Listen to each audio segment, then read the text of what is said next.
I convinced myself that I needed a newer car. The old one was going okay, but I just, our friends, people that we knew, they all had nicer, fancier cars. And I thought, well, why can't we be like them, Yep. Yeah. And the thing is, you can't see the stress, the debt stress that people are in. All you see is the facade. Mm-hmm. Uh, Yep. because they've got this lovely house and a lovely car, and the kids all wear designer clothes and they go on holidays. It all looks wonderful, and you can go, oh, I wish I had that life. But you've got no idea the debt stress and what's going on behind the scenes because you only see the surface. Mm-hmm. So true. It's the whole keeping up with the Joneses syndrome. Exactly. Exactly. I bought this car. It was $11,000, and that was a lot more money than it would be now. And I was so foolish that I even thought, I'm going to teach guitar lessons after work, and I'll earn the money to make the repayments. It was the only way I could think of to get this car. So basically, once I bought the car, I had to teach guitar lessons for 5 years every afternoon after work to pay for it, which was totally stupid. But at the time, it just felt like a smart thing to do. But, but when I started feeling like, oh, I wish I hadn't done this, and I thought I'm going to sell the car, what I discovered was that the car wasn't worth the amount of debt that I had. Mm-hmm. Yep. So because the car had lost value faster than I was paying off the loan. And a lot of the people listening in today would know exactly what I'm talking about here. So my first rule is never borrow for things you don't absolutely need. So, you need a house, but you don't need a mansion. You need a car, but you don't need a Rolls Royce. Holidays, I've got here on my list. You don't need a holiday that's paid for by debt. I mean, you probably feel like you need a holiday, but you don't need a holiday that's paid for by debt. It's so hard to get up in the morning thinking, oh, I've got to go to work to pay for the holiday that we had last year. The thrill of the holiday is long gone, but the debt is still there. Yep. And I'm just going to say, David, that's a real biggie. It really is.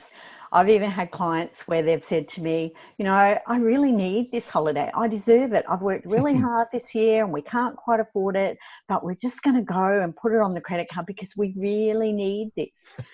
And look, and the number of my clients that do that, and you're right, because a couple of months down the track, they're like, oh my goodness, I'm still paying off that holiday. I can't even remember it now, Yeah, I got all the photos, but who looks at the photos anyway? Yeah, that's right. That's right. So here's the rule that I made after the mistake of buying that car because everybody else had one. Because I realized that the car lost value faster than I could pay off the loan. And then I was stuck between the rock and a hard place because if I sold the car, I had to find the difference between what I got for the car and what I owed on the car loan. So the rule is, if you really, really, really want to buy some consumer item that the moment you drive it out of the car yard or you walk out of the shop door, it's not worth what you paid for it, because if you try to sell that bright, shiny object on eBay or Gumtree or somewhere else, because you suddenly realize, oh my goodness, I shouldn't have bought this thing, I've got to get rid of it. Mm-hmm. Yep. Yeah. No one is going to give you full price or even close to what you paid for it. It just lost value the moment you walked out the door. So the rule was, you've got to save up 50%. Right. Yep. So if you've got 50%, you can borrow the other 50% because you're pretty sure that even if it's a week after you bought it, you think, oh, I shouldn't have done that. You can usually sell something for half of what you paid for it, especially if it's only a week old. So that way you've got an escape route if you really need one. And that was how I got my rule. That was the rule that I made. So your rule was to just save up the whole lot. And it was possibly a little bit easier back then because cars weren't quite so expensive, or we just chose to buy cheaper ones that we could afford. So here's another rule. Don't borrow for big ticket items if you can pay cash, even if you feel like it makes sense to keep the money in an offset account. This is something that you and I were talking about earlier before we came on the call, Carolyn. And I know we had a bit of a difference of opinion on that, David, because we've used the 40-month interest-free or whatever it might be thing, because I thought, well, that money's better sitting in my offset account rather than sitting in somebody else's pocket.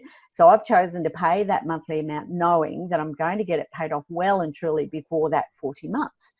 But then you've got another side to that story, haven't you? Yep, I do. Well, I mean, what you said sounds smart, and I've done that too. But I mean, I actually had an accountant suggested to me that I should buy a car. So he basically said, go and buy a car. And I had the money to pay cash for it. And he said, but if you borrow the money, you can claim the interest on the loan because it was a business car. For a business purchase, you can claim the interest as a tax deduction. So I thought, okay, that's a great idea. So I didn't pay cash, I borrowed the money. But then life changed and the money disappeared much faster than I thought it would.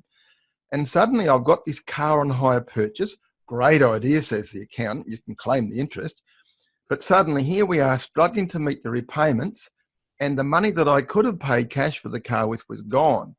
And once again, this is a different car than the other one. I was stuck between a rock and a hard place. So that was the second fancy car I regretted buying. So if that situation ever came up again, I would just buy the car with cash. And, I know, David, from working with my clients, that life can change so rapidly.